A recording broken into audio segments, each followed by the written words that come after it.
Locally, I would be focusing on your Google My Business, which is now GBP, a Google Business Profile. I would say 70 to 75, maybe even up to 80 now % of all traffic business comes from that the 3-pack of the Maps pack. So, and another thing based on that is you need to find a keyword that pops a map. Google needs to see your keyword as relative for a local business to pop a map in the first place.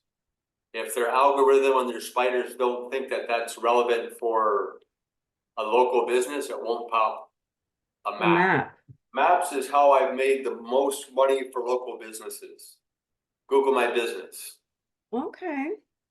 That's a whole separate, it's like a whole separate, what, I don't want to call it a website, but it is kind of a website that Google gives you in order to have a local business show up in the Maps listings.